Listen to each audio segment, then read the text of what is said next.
What's going on, everybody? Patriot Stacker here. So I went to my local coin shop today and I got a bunch of really cool stuff. I got a variety of all different things, stuff for my coin collection and stuff for the silver stack. They had some really neat things. I got a variety of stuff here. We got some silver war nickels, some Morgans, some really old copper pennies, Indian heads, and other stuff in there. Some gold-plated coins, some foreign silver, a little bit of gold, some collectible pieces. I'm really excited. I spent like 3 hours at my coin shop hanging out and talking and just having a great time. They are awesome over there at my local coin shop, and they always take great care of me. I got a great deal on all this stuff, so really excited. I think this might be a multi-part video, so I'll show you as much as I can. I don't want the video to be too long, and we might have another video right after this showing the rest of what I picked up. So I'm really excited. Let me organize this stuff, move a few things off to the side, and I'll show you what I got. Stay tuned. Alright, so the first thing I got was a whole bunch of silver war nickels, 35% silver. I love these because they are so inexpensive to stack. You can get this basically for almost melt value, and my LCS sells me war nickels for just a few cents over melt. So I actually picked up 100 35% silver war nickels, 1942 through 1945, and a bunch of them are loose here, as you see, and a couple of them were actually in these Littleton Coin Company little plastic things. I mean, it's funny because the plastic that they put these in are almost worth as much as the coin.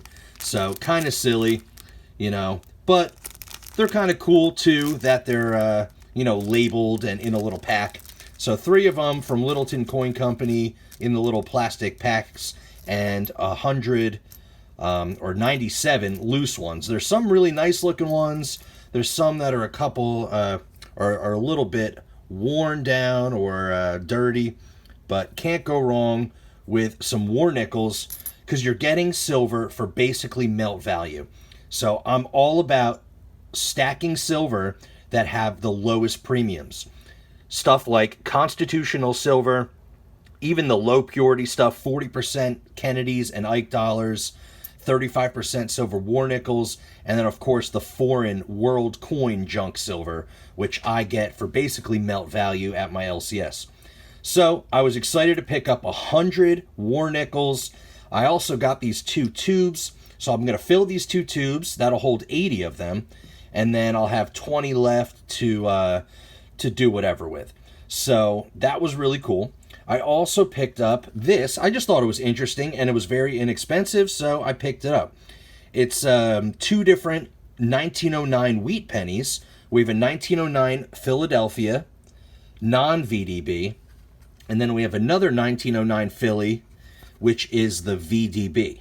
And you see that VDB initials down at the bottom of the coin there. So kind of a cool little holder. You know, these things are kind of novelty. Nothing too crazy, but for less than 10 bucks, that was a cool little pickup. I also bought these because they were, I got these for face value, and they're gold-plated, electro-plated, or whatever you call it. Ike dollars here. We have a 1976 bicentennial Ike dollar, and why not? For face value, you can't beat that. A 1972, and of course, these are all clad coins. They're not the San Francisco minted 40% silver ones, which would have been really cool. But another 1972, and then a 1972 Kennedy half dollar. So kind of interesting. I'm not sure why it says 2010 over here. Kind of interesting. But for 50 cents for a gold-plated half dollar, can't beat that at all. That'll just be a little novelty piece. Maybe I'll give those out as giveaways or gifts or something like that. I also got a stack of Indian head pennies, and there's some other ones in there as well. We have a couple random pretty cool finds. So my LCS, I was there for like 3 hours today, hanging out, talking, looking at all different stuff. and they gave me a huge bag of Indian head pennies, and a lot of them were coal pennies. They were corroded, damaged, worn, just nothing too valuable. And she said I could pick whatever I wanted out of the bag, and they're 50 cents a piece. So I can't go wrong with 50-cent Indian heads. But I also found some really cool stuff. So let me move this stuff out of the way, and let's go through all the pennies that I picked up. All right, so there's some really cool stuff here. They're definitely not in the best shape, but they're all earlier dates, and I actually picked out a lot of dates that I needed for my Indian head and Flying Eagle scent folder. So that's the main reason I picked out a bunch of these dates. But there's a lot of early dates. So in 1879, and as you see, they're like this one's in rough shape. Some of them are much better looking, but some of them are in rough shape, but they're early dates. So 1878, we have a 1892. This one's really bad. Another 1892. I'm not sure why I picked that one out. So here we go. This was in there. For 50 cents, I got this 1857 Flying Eagle. And it's not... I mean, you could still see the date and you could still see the eagle. Of course, it has some heavy corrosion.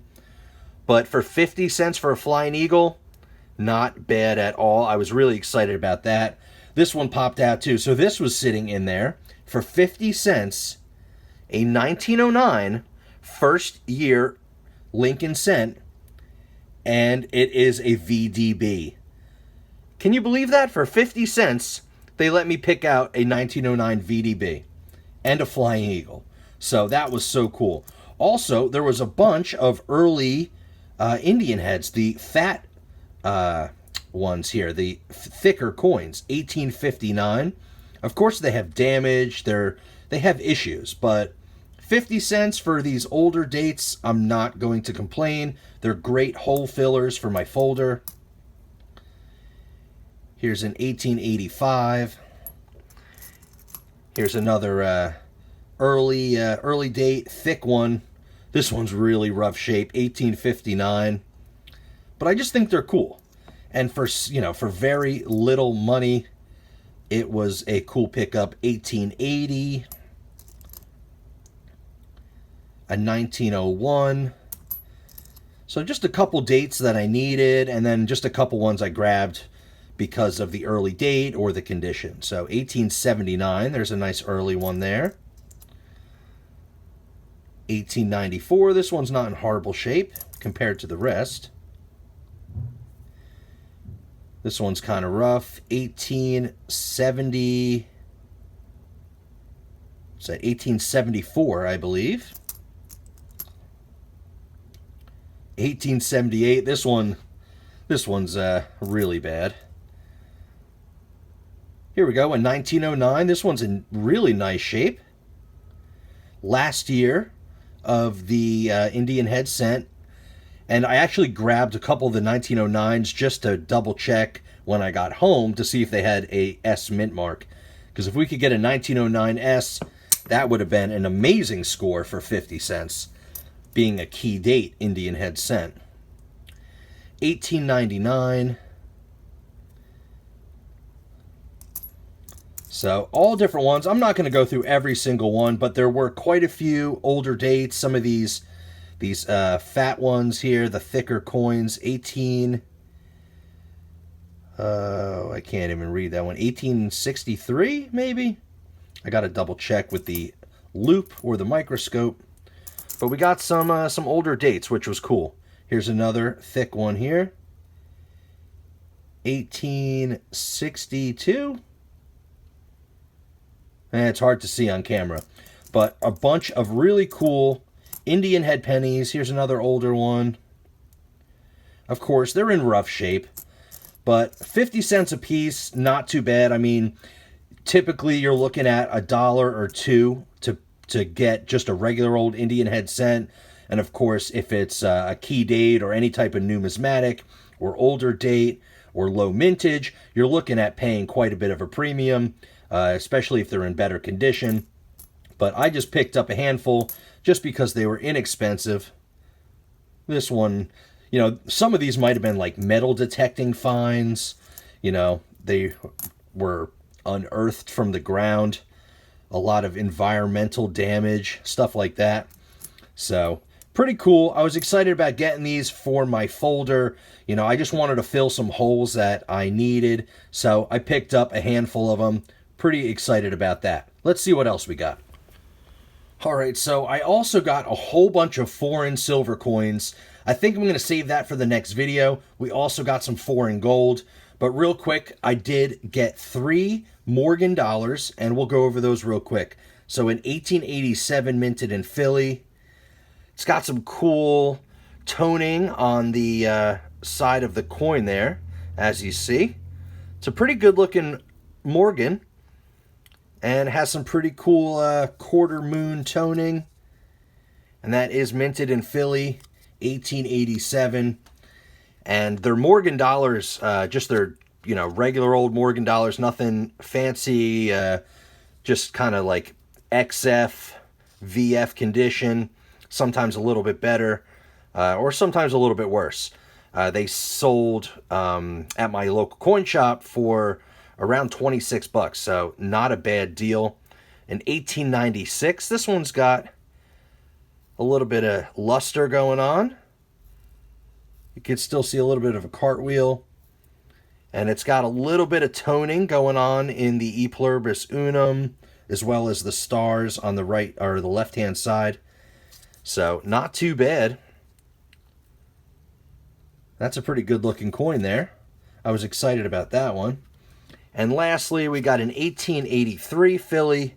And this one has some pretty cool rainbow going on as well. So a lot of toning, basically in all 3 of these coins, kind of that half moon or quarter moon on the left side of the coin, probably from being in a folder or in a flip, where it's getting a little bit more air coming in from one side. So pretty cool. I love any kind of colored toning. The rainbow looks awesome. And this one's got the rainbow going around the whole coin almost. If you could see that there, that looks pretty awesome.